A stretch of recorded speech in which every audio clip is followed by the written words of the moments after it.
삼성전자와 SK하이닉스 주주분들, 이번 주 주식시장 반도체 섹터의 상승을 보면서 가장 궁금했던 건 아마 이거였을 겁니다. HBM4 시대가 시작되면 진짜 대장은 누가 될까? 삼성전자는 차세대 HBM5를 공개하면서 2나노 베이스 다이, 새로운 열관리 기술, 메모리와 파운드리, 패키징을 한꺼번에 연결할 수 있는 종합 반도체 체급을 강조했습니다. 반면 SK하이닉스는 엔비디아 공급망 안에서 이미 확보한 위치, HBM 시장에서 쌓아온 고객 신뢰, 그리고 늘어나는 AI 메모리 수요를 감당하기 위한 생산 능력을 앞세우고 있죠. 그래서 시장에서는 이런 말이 나옵니다. 삼성은 기술이고 하이닉스는 물량이다. 그런데 이 말은 절반만 맞습니다. 하이닉스도 기술 없이 물량을 늘릴 수는 없고요. 삼성전자도 기술을 발표하는 것만으로는 대장 자리를 가져올 수 없습니다. 결국 HBM 시장의 진짜 대장은 누가 더 멋진 제품을 먼저 공개했느냐가 아니라 누가 더 뜨거워진 AI 시스템 안에서 성능과 수율,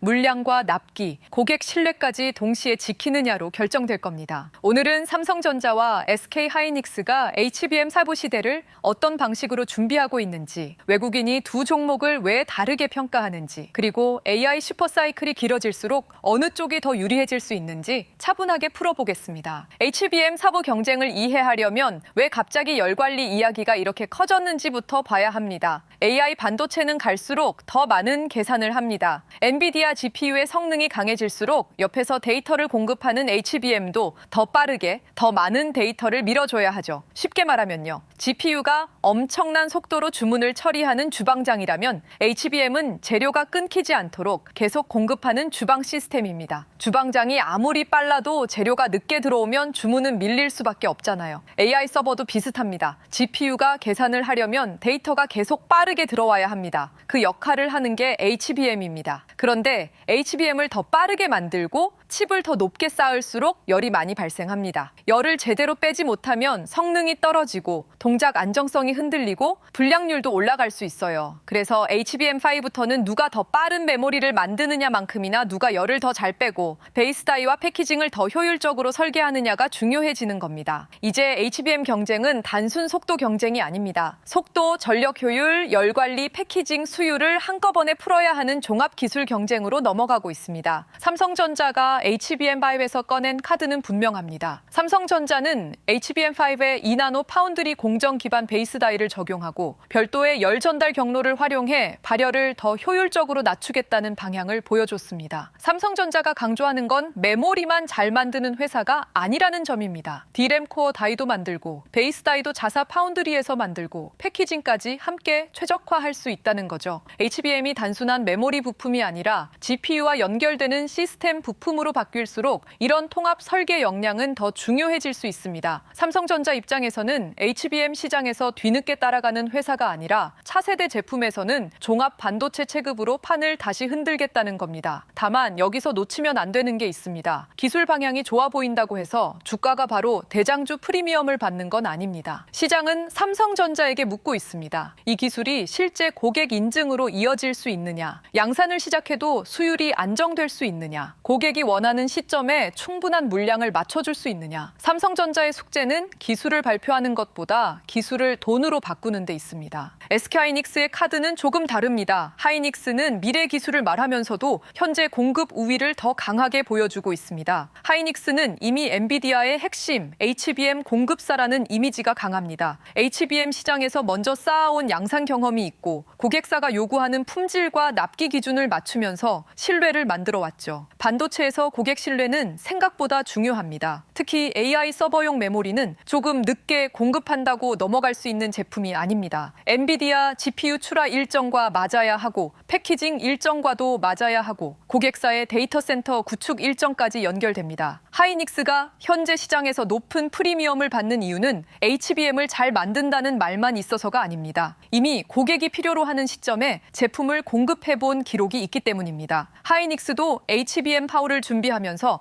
열 관리와 패키징 기술을 강화합니다. 강화하고 있습니다. 그러니까 하이닉스를 단순히 물량만 많은 회사로 보면 안 됩니다. 현재의 공급 우위를 지키기 위해 기술 격차도 같이 끌어올리고 있는 겁니다. 그래서 삼성은 기술, 하이닉스는 물량이라는 구분은 조금 거칠게 단순화된 표현입니다. 삼성전자도 물량을 확보해야 하고 하이닉스도 기술 격차를 유지해야 합니다. 실제 HBM 경쟁에서는 네 가지가 한꺼번에 맞아야 합니다. 성능이 좋아야 하고요. 수율이 안정돼야 합니다. 고객이 원하는 시간에 물량을 맞춰야 하고 그 과정에서 마진까지 지켜야 하죠. 아무리 빠른 칩을 만들어도 정상 제품이 적게 나오면 돈을 벌기 어렵습니다. 아무리 수율이 좋아도 고객이 원하는 물량을 제때 공급하지 못하면 다음 계약을 놓칠 수 있어요. HBM은 기술 경연장이면서 동시에 신뢰의 산업입니다. 엔비디아와 글로벌 빅테크는 한 번의 멋진 시제품보다 몇 년 동안 안정적으로 공급해줄 수 있는 회사를 원합니다. 현재까지는 하이닉스가 더 선명한 답을 보여줬습니다. 삼성전자는 HBM4와 HBM4E 그리고 HBM5로 이어지는 로드맵을 통해 그 답을 바꾸려는 구간에 들어온 겁니다. 투자자 입장에서 꼭 구분해야 할 것도 있습니다. HBM4는 미래의 프리미엄입니다. 지금 당장 실적을 만드는 건 HBM4와 HBM4E입니다. 삼성전자가 HBM5 구조를 공개한 건 차세대 경쟁에서 밀리지 않겠다는 강한 선언입니다. 하지만 외국인이 지금 실적 추정치를 계산할 때는 HBM4E 고객 인증과 실제 공급 물량을 더 중요하게 봅니다. 반대로 SK하이닉스는 이미 확보한 HBM 공급 관계와 생산 능력이 현재 실적의 가시성을 높여주고 있습니다. 쉽게 말하면요, 삼성전자는 미래에 더 크게 달라질 수 있는 선택지를 보여주고 있고 하이닉스는 지금 잘 벌고 있는 구조가 얼마나 오래 이어질지를 보여주는 종목입니다. 외국인은 보통 계산하기 쉬운 이익에 먼저 프리미엄을 줍니다. 그래서 현재 공급 우위가 분명한 하이닉스가 더 높은 평가를 받기 쉬운 겁니다. 하지만 삼성전자가 HBM4E 공급 확대를 숫자로 증명하면 재평가폭은 오히려 더 크게 나올 수도 있습니다. 하이닉스는 프리미엄을 지켜야 하는 종목이고 삼성전자는 프리미엄을 새로 얻어야 하는 종목입니다. 이번 AI 슈퍼사이클은 HBM 하나로만 설명하기 어렵습니다. AI는 데이터 센터에서 학습만 하는 단계에서 추론과 에이전트 AI, AI PC와 온디바이스 AI로 넓어지고 있습니다. AI 모델을 더 많이 학습시키려면 HBM이 필요합니다. 서비스를 전 세계 사용자에게 제공하려면 서버 디램도 더 많이 필요하죠. 데이터를 저장하고 빠르게 불러오려면 낸드와 기업용 SSD도 필요합니다. AI가 데이터 센터 안에서만 움직이는 게 아니라 PC와 스마트폰, 자동차와 로봇으로 내려오기 시작하면 메모리 수요의 범위도 더 넓어집니다. 이 흐름에서는 삼성전자와 하이닉스가 각자 다른 장점을 가집니다. 하이닉스는 HBM과 서버 메모리에서 고마진 구조가 선명합니다. 삼성전자는 HBM, DRAM, 낸드, SSD까지 AI 데이터 센터 전체에서 돈을 벌 수 있는 폭이 넓습니다. 하이닉스는 집중력이 강하고 삼성전자는 포트폴리오가 넓은 겁니다. AI 슈퍼사이클이 HBM 중심으로 갈수록 하이닉스가 유리하고요. AI 수요가 DRAM과 낸드, SSD까지 넓게 퍼질수록 삼성전자 체급도 다시 주목받을 수 있습니다. 메모리 공급 부족이 오래 이어질 수 있다는 점도 두 회사 모두에게 기회입니다. AI 기업과 클라우드 업체들이 미래 메모리 물량을 먼저 확보하려고 하면서 공급자의 가격 협상력이 높아지고 있습니다. HBM은 아무 회사나 바로 증설할 수 있는 제품이 아닙니다. 공정을 바꿔야 하고 패키징 장비가 필요하고 수율을 안정시켜야 하고 고객 인증도 받아야 합니다. 그래서 수요가 급격히 늘어도 공급이 바로 따라가기 어렵습니다. 이건 삼성전자와 하이닉스 모두에게 좋은 환경입니다. 하지만 가격이 너무 많이 오르면 아래쪽 산업이 버티지 못할 수 있습니다. PC와 스마트폰 가격이 너무 비싸지고 기업들의 AI 인프라 투자 비용이 지나치게 커지면 수요가 둔화될 가능성도 있죠. 진짜 대장은 가격을 무조건 높이는 회사가 아닙니다. 고객이 감당할 수 있는 가격 안에서 공급과 기술을 안정적으로 관리하는 회사가 될 겁니다. 거시경제 흐름도 같이 봐야 합니다. AI 반도체 실적이 아무리 좋아도 미국 금리가 급하게 오르고 달러가 강해지고 원달러 환율이 불안해지면 외국인은 한국 대형주를 편하게 사기 어렵습니다. 여기에 중동 지정학적 리스크가 길어지고 유가와 물류비가 올라가면 기업 비용과 투자 심리에도 부담이 생길 수 있습니다. 미국의 관세 정책과 대중 반도체 규제도 변수입니다. 규제가 강해지면 한국 반도체 기업이 중국 업체와의 격차를 유지하는 데 도움이 될 수 있습니다. 반대로 중국 매출과 공급망 불확실성이 커지면 실적 변동성이 높아질 수도 있죠. 삼성전자와 하이닉스는 모두 외국인 비중이 큰 종목입니다. 하지만 흔들릴 때 성격은 조금 다릅니다. 하이닉스는 HBM 프리미엄이 선명한 만큼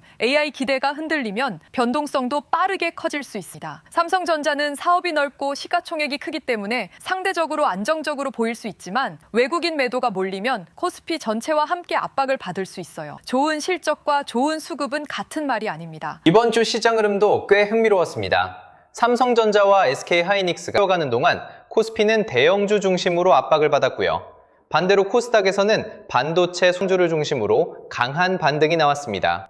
코스피가 빠지고 코스닥이 올랐다고 해서 시장 주도권이 완전이었다고 보기는 어렵습니다.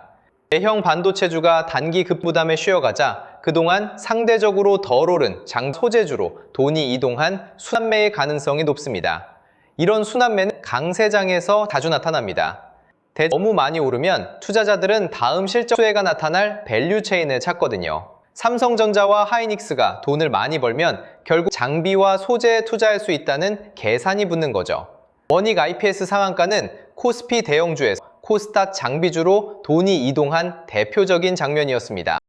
코스피 흐름도 빼놓을 수 없습니다. 삼성전자와 SK하이닉스는 이제 한국 증시의 방향을 결정하는 수준까지 커졌습니다. 두 회사가 강하면 코스피가 올라가고 두 회사가 흔들리면 지수도 같이 흔들립니다. 문제는 시장이 몇 개 대형주에 너무 집중되면 변동성도 커질 수 있다는 겁니다. 그래서 진짜 반도체 대세장을 확인하려면 두 종목만 보면 안 됩니다. 장비와 소재, 패키징과 테스트, 기판과 전력 인프라, 데이터 센터 냉각과 변압기까지 돈이 넓게 퍼지는지 봐야 합니다. 삼성전자와 하이닉스만 오르면 지수 쏠림일 수 있습니다. 반도체 소부장과 전력 인프라까지 같이 움직이면 AI 슈퍼사이클이 산업 전체로 확산되고 있다는 신호가 될 수 있어요. 지수 숫자는 결과입니다. 돈이 어디에서 시작해서 어디로 이동하는지가 더 중요합니다. 그렇다면 삼성전자와 SK하이닉스 중 어느 쪽이 더 안전할까요? 이 질문에는 한 가지 답만 있을 수 없습니다. 삼성전자는 사업이 넓습니다. HBM 방역이 성공하면 재평가를 받을 수 있고 드램과 낸드, SSD, 파운드리까지 좋아지면 여러 곳에서 이익이 붙을 수 있습니다. 오래 들고 계신 주주분들 입장에서는 사업 포트폴리오가 넓다는 점이 안정감을 줄 수 있죠. 하지만 확인해야 할 것도 많습니다. HBM4이 고객 인증, 수율, 파운드리 경쟁력, 실제 공급 물량이 따라와야 합니다. SK하이닉스는 HBM 주도주라는 이야기가 선명합니다. 엔비디아 공급망과 생산 능력, 현재의 높은 시장 지위가 실적 가시성을 높여줍니다. 대신 이미 많은 프리미엄을 받은 종목이기 때문에 좋은 뉴스가 기대에 못 미칠 때 조정도 빠르게 나올 수 있습니다. 삼성전자는 확인이 필요한 재평가 후보이고 하이닉스는 프리미엄을 유지해야 하는 주도주입니다. 삼성전자가 HBM5 경쟁에서 우위를 잡는 신호는 생각보다 분명합니다. HBM 소위 고객 인증이 빠르게 나오고 2나노 베이스 다이의 수율이 안정되고 패키징과 열 관리 기술이 실제 성능 향상으로 이어져야 합니다. 여기에 외국인 수급이 다시 붙고 디램과 낸드 가격이 같이 강해진다면 삼성전자는 단순한 HBM 추격주가 아니라 AI 반도체 토털 솔루션 기업으로 재평가받을 수 있습니다. 파운드리까지 고객 신뢰를 회복한다면 삼성전자의 이야기는 더 커질 수 있어요. HBM과 파운드리, 패키징을 한꺼번에 묶어서 고객에게 제안할 수 있기 때문입니다. 삼성전자가 원하는 그림은 HBM 하나를 잘 파는 회사가 아니라 AI 반도체 시스템 전체를 지원하는 회사로 다시 평가받는 겁니다. 하이닉스가 우위를 유지하는 신호도 분명합니다. 엔비디아와 TSMC 공급망 안에서 관계가 더 깊어지고 HBM 장기 계약과 가격 협상력이 유지되고 생산 능력 확대가 수율 저하 없이 진행돼야 합니다. 차세대 열관리 기술이 고객 채택으로 이어지고 서버 D램과 기업용 SSD까지 실적이 넓어지면 하이닉스의 현재 우위는 HBM5 시대에도 이어질 수 있습니다. 하이닉스가 강한 이유는 단순히 먼저 시작했기 때문이 아닙니다. 먼저 시작한 경험이 수율과 고객 신뢰, 납기 능력으로 쌓였기 때문이죠. 외국인은 이 기록을 높게 평가합니다. 하이닉스가 대장 자리를 지키려면 이 기록이 HBM5에서도 이어져야 합니다. 조심해야 할 신호도 있습니다. 삼성전자는 HBM45 뉴스가 계속 나오는데 HBM4이 고객 인증과 실제 공급이 늦어지면 미래 이야기만 앞선다는 평가를 받을 수 있습니다. 파운드리 부담이 줄지 않고 수율 개선이 늦어져도 재평가는 제한될 수 있죠. 하이닉스는 엔비디아 AI 투자 속도가 둔화되거나 HBM 가격 인상 기대가 약해지거나 생산 능력 확대가 공급 과잉 우려로 바뀌면 높은 프리미엄이 부담이 될 수 있습니다. 중국 메모리 업체들의 추격도 두 회사 모두에게 변수입니다. 중국이 당장 최첨단 HBM을 대체하기는 어렵더라도 범용 디램과 낸드 가격을 아래에서 흔들면 메모리 시장 전체에 마진에 부담을 줄 수 있습니다. 좋은 회사라고 해서 항상 좋은 매수 자리를 주는 건 아닙니다. 좋은 뉴스와 좋은 매수 자리는 다릅니다. 기술력과 실적, 수급과 주가 위치를 같이 봐야 합니다. 삼성전자와 SK하이닉스, HBM5 공개 후 진짜 대장은 누구일까요? 현재 HBM 공급의 대장은 여전히 SK하이닉스에 가깝습니다. 엔비디아 공급망, 양산 경험, 고객 신뢰와 실적 가시성이 이미 보이기 때문이죠. 하지만 삼성전자는 HBM5에서 2나노 베이스 다이와 열 관리, 메모리 파운드리 패키징을 연결하는 통합 기술을 앞세워 다음 판을 바꾸려 하고 있습니다. 하이닉스는 현재의 대장입니다. 삼성전자는 대장 자리를 다시 흔들 수 있는 방역주입니다. 진짜 승부는 HBM 바보 목업에서 끝나지 않습니다. 수율이 나오고 고객 인증이 나오고 양산 물량이 나오고 외국인 수급이 붙을 때 시장의 답이 달라질 겁니다. 지금은 삼성전자냐 하이닉스냐를 감정적으로 고를 때가 아닙니다. 현재의 실적 가시성과 HBM 주도주 프리미엄을 본다면 하이닉스를,